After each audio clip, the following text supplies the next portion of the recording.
and gentlemen, thank you for joining us again on Societal Concern. Welcome to this insightful presentation as we embark on a journey to address the state of Nasarawa. Like to introduce yourself to our audience out there. I am Ali Joseph, an indigene of Nasarawa State, specifically Lafia local government, that is the state headquarter itself. So, talking about Nasarawa State, Mr. Joseph, and we can see that Nasarawa State is actually one of the states, the northern states in Nigeria. But what is the cultural diversity and heritage of Nasarawa State? Before I respond to this question, let me make some little clarification over the state of Nasarawa State as respect to its region. Nasarawa specifically is not from the northern region, but we said north central, which is more of Middle is known as a belt. middle belt. Okay. But for political reason, we can't do away with distance. An individual has a sentiment when it comes to issue or political aspect.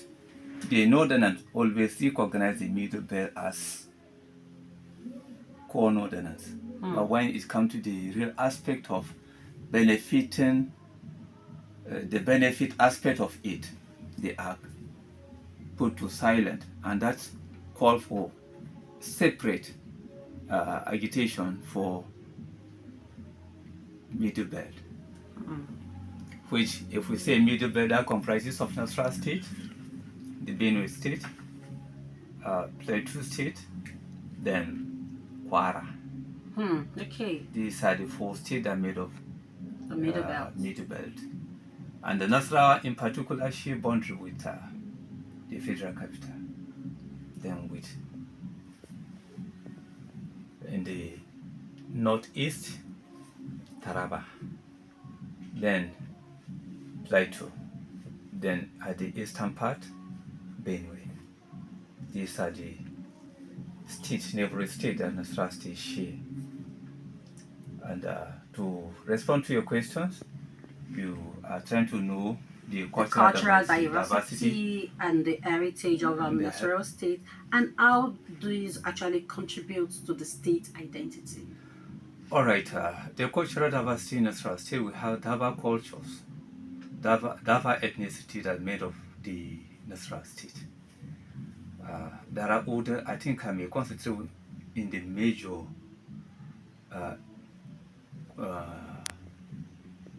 Dava ethnicity, which have to begin with Igon. We have Igon, we have Alago, and we have Mejili, which some may say it Koro, and then we have Mahadankasa, then we have Rindre, we have Gwaigi, we have Esqua, and then I think these are the major tribes that made up of Nasarawa State. There might be other tribes that, for that one, it's not well pronounced. Those ones are not well pronounced.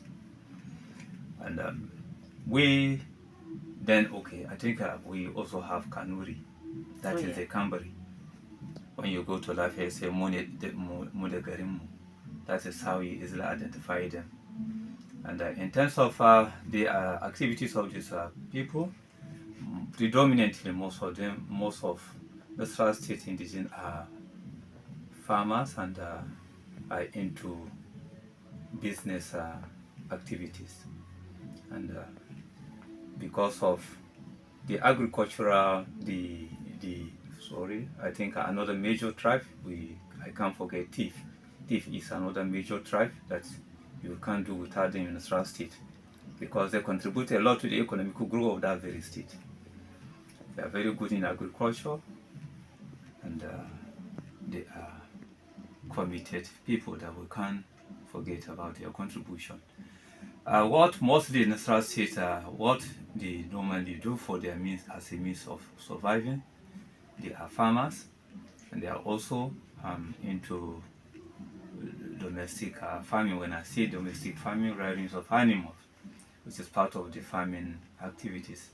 And because of this, their occupation, Nasarawa State in Nigeria at large is one of the states that is highly recognized as a state that export um, domestic animals like cows and goat.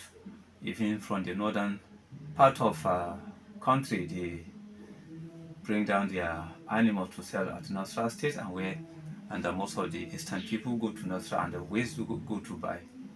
And because of the modern exposure to the economic, you don't need to travel down to Nasarawa State whatsoever thing you need. You can just, because of the cashless policy, you can just make your transaction online, and then the goods you want will be transferred down to your place. And I think most of the same um, and other things again, I think they are very good in their farmers. They farm, they produce yam in a larger quantity. Well, that's really interesting. That is to let us know that Nasarawa State has actually been helpful in terms of agriculture and basically Nigeria, and most of all our protein we gather them are often being gotten from Nasarawa State. Seriously. Wow, that's interesting, and this is really credible. So, talking about business opportunity and investments, Yes. can you tell us how the sector has been the key sector, the key economic factor in driving this growth in natural state? Is there really opportunity that exists for investments and foreign investors and businesses presently as we speak? Really based on their area of specialties, based on their agricultural activity, it attracts a lot of investment.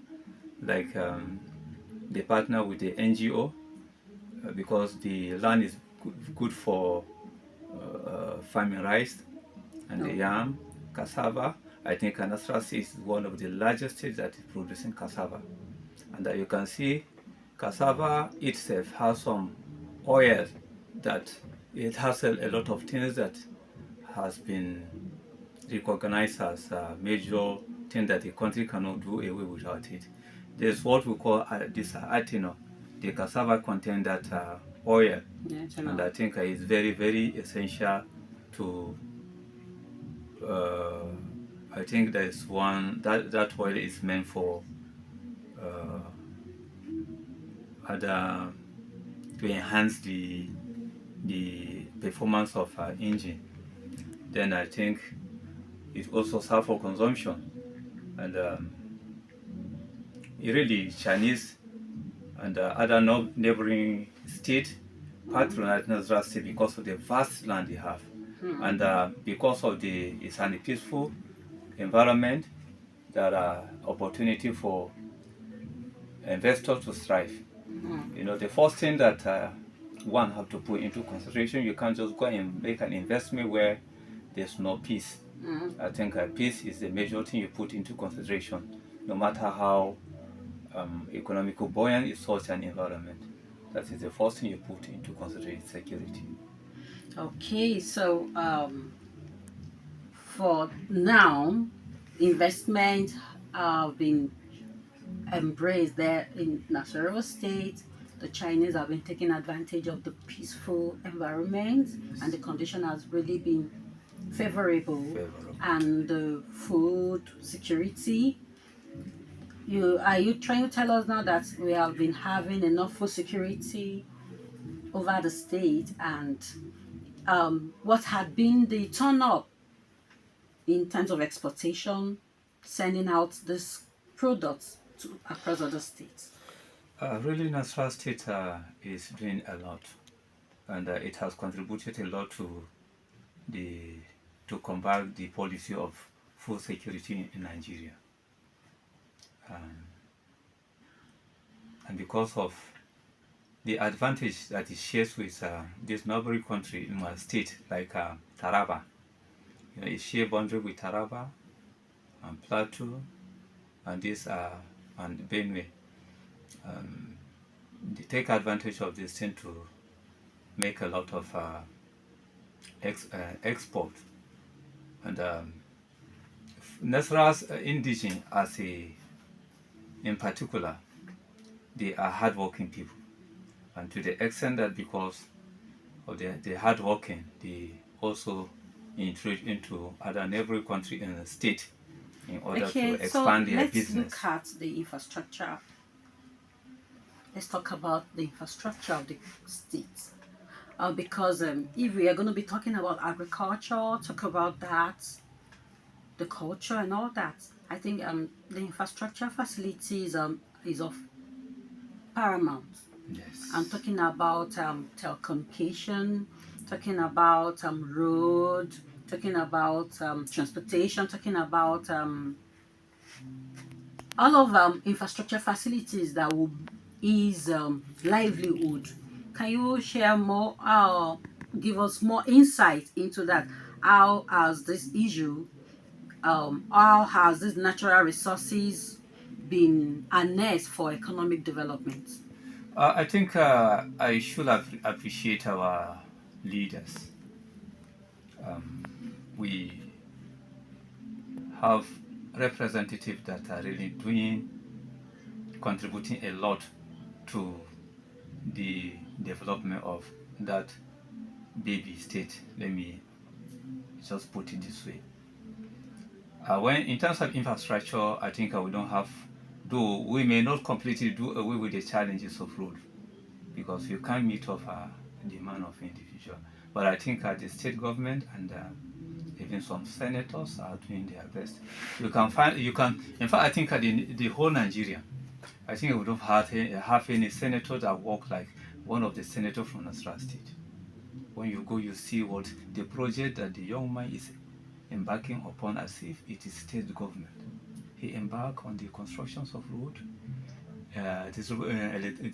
distribution of electricities, and when you are talking about the network communication, we don't have much challenge in that area. The communication is so effective, except there might be some other outcasts like the interior.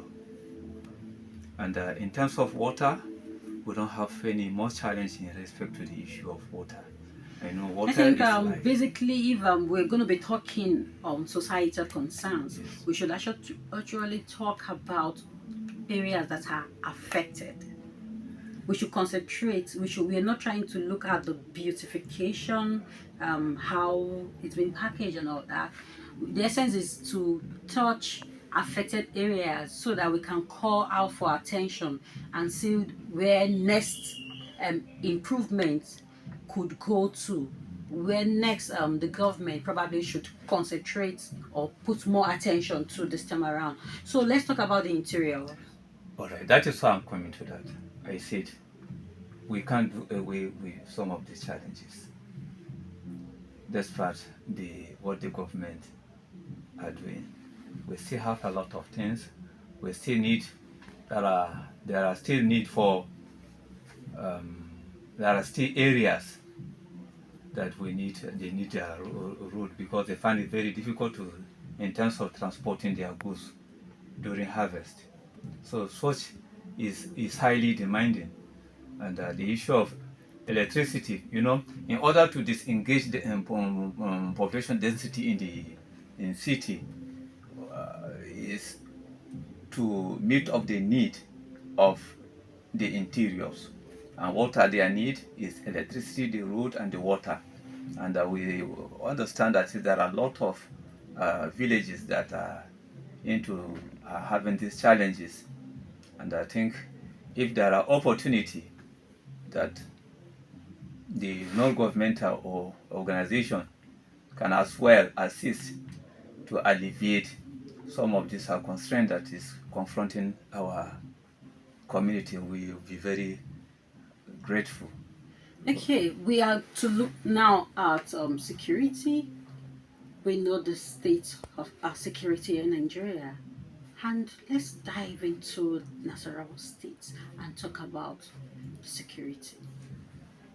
Really, the area of security, we cannot completely say uh, the Nasarawa state is free from some of this crisis, conflict, but compared to other states, there is a minimum that can be handled because we have never had any serious crisis that is beyond control.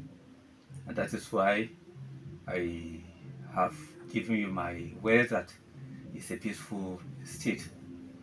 And, we know there are some ethnic crises, and we've been having some few cases of uh, kidnapping, and but it's not too rampant. It's controllable. And we want to see, I want to categorically say the issue of kidnapping, it has, there is political motive in that area. That is how we look at it. There are things that are fermenting. You know, there's not before you see a fire, there must be a reason for what caused that fire to come about to exist. So there must be a reason. So I think in the area of security, we are doing the best, but it's not completely, it's not a saint. It's not a saint. Well, that will take me to my next question, talking about the political arena, political arrangement in Nasarawa State. Of course, Nasarawa State is also a political giant state, and there are a lot of influences on the corridor of power. So, can we have some more insight into the political platform at Nasarawa State? All right, Nasarawa State as a baby state has contributed immensely to the in terms of our political politics in Nigeria. You can as well see most of the natural indigenous are identified even in the national level, even the outgoing, the APC national chairman was from Nasarawa State, who happened to be the first civilian governor in Nasarawa State. And I've earlier on pointed out something in terms of security. I made mention of ethnic conflict, that there are little conflict, and that we cannot do away with it as far as an individual is existing. There's that spirit of safe, but we either have the ability to control it to a minimum, but others cannot find it very difficult to control their safe.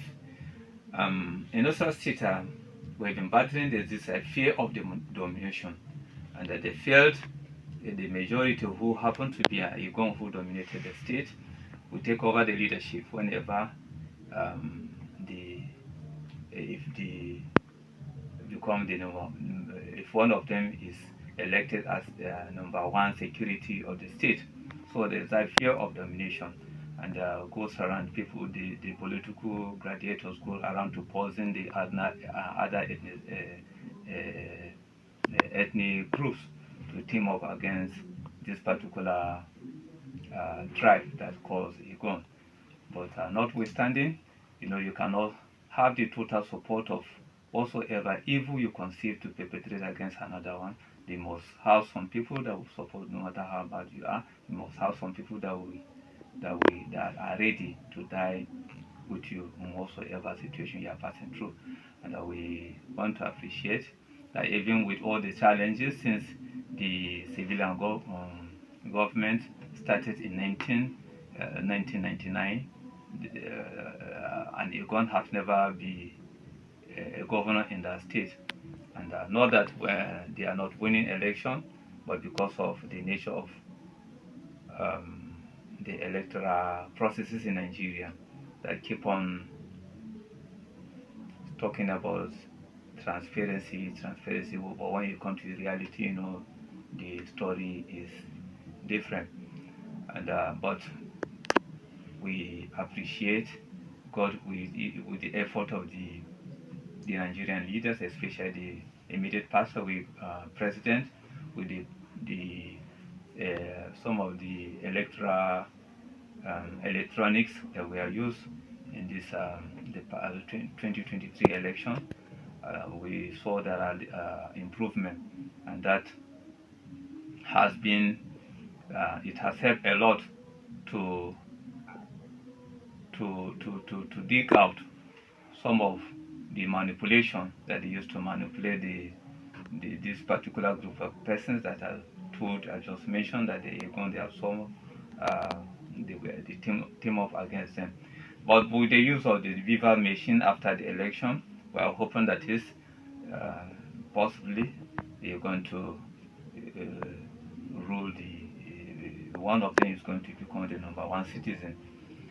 Because as for now, presently, what I'm telling you, because of the time factors, the election, the opposition party have really won the election, but there were manipulations somewhere. But coming to the tribunal issue, the tribunal have were able to trace where the manipulation emanated from, and they have ruled the case in favor of the opposition party. But then it cannot stop there. Based on the nature of our country, the incumbent governor appeals, and we don't know what the appeal court is going to do, but we're hoping that is going to be victorious. And looking at the present president of Nigeria, Mr. Bola Tinubu, the role he's playing is not taking side like other the subsequent years election that have been held, where you see a lot of intruding from the northern part, issue of religious sentiment. They use that to say an infidel cannot rule the state. But we see the case of Bola Tinubu Ahmed. He said everyone should step away from the issue of Nasarawa state, and that is why even from the tribunal level, they were able to rule out the judgment in favor of the opposition party, who is that particular candidate is an Igbo by tribe. Oh, wow, this is really interesting and this is really insightful. If this, do you think the current situation is going to be a landmark to the political, to politics in Nasarawa State?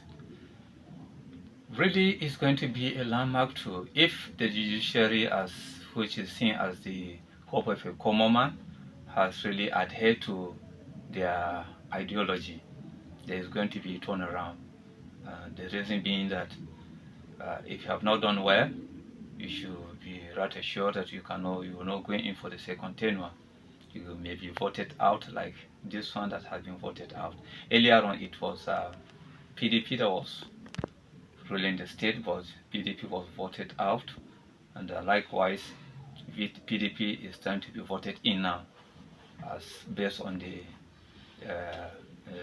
franchise that was exercised in the May. So, So for the country, for the state, Nasarawa State, for yes, Nasarawa State, how many strong party, do you have in Nasarawa State? I think at its strong we have four strong parties. Four. Yes,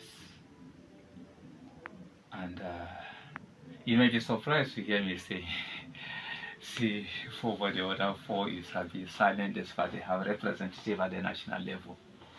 Oh, really? Because Nasarawa State, based on the statistic in the whole analysis based on the political awareness in Nigeria, Nasarawa State has been known as one of the political party in my state that had